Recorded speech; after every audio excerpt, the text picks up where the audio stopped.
What is going on, guys? Welcome to GregglesTV Daily, your source for daily tech news. Make sure you subscribe so you know what's going on in the world of tech. How is everyone doing? We've got a couple of stories for you, so let's get into the news. First story of the day is about the LG G7, or whatever they're going to end up naming it. Looks like we have a render of what this phone could possibly look like, and as you can see from the render, the bezels are incredibly small. Not to the point where there's no bezel at all, but they are really small, and you get some sensors at the top like you would expect. But otherwise, it kind of looks like just a modern 2017 phone, obviously now a 2018 phone, but generally it doesn't look any different than what came out last year with some of the phones. So hopefully the phone is a knock out of the park. I think LG kind of needs it. They had the LG V30, which was, you know, kind of highly touted for the most part, but the G series last year was So hopefully the G7 just really kicks it. Next up, the Galaxy S9 and S9 Plus are passing through the FCC right now, and it doesn't show you much. It does show you different model numbers for the two phones, but ultimately it does show the bands that come with the phone. It looks like it'll be one phone that comes out for all the carriers, at least here in America, and then it'll, you know, have the carrier branding after that, but it'll be the same phone across the board, kind of like what iPhone does with all the carriers. So the other interesting thing, not really that interesting, but it will have FCC at the bottom of the phone, the FCC branding on there.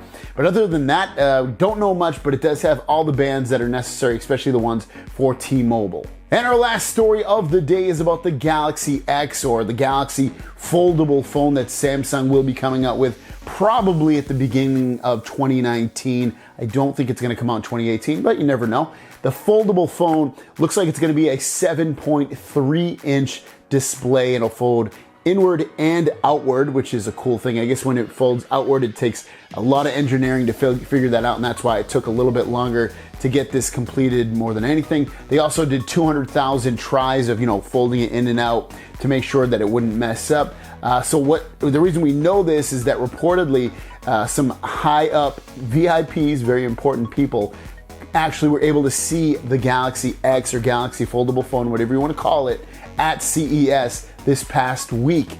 I was not one of them, so I don't have any information on that. I'm just going by what XDA is talking about, and it's a super interesting phone. It's a super interesting technology. This is 7.3 OLED display, and it's the future. It's the future in terms of, you know, taking a display that large and being able to close it up, open it up, and create, you know, a smaller screen into a bigger screen, but still keep it in your pocket. That's what's exciting about this whole thing.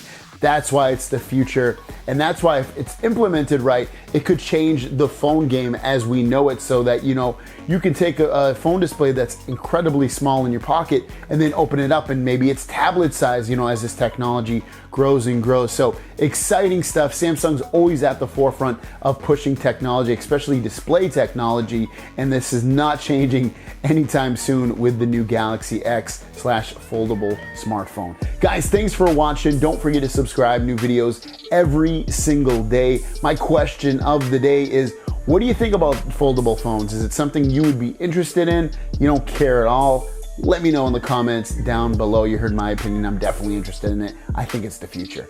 Thanks for watching. See you down the road. Peace.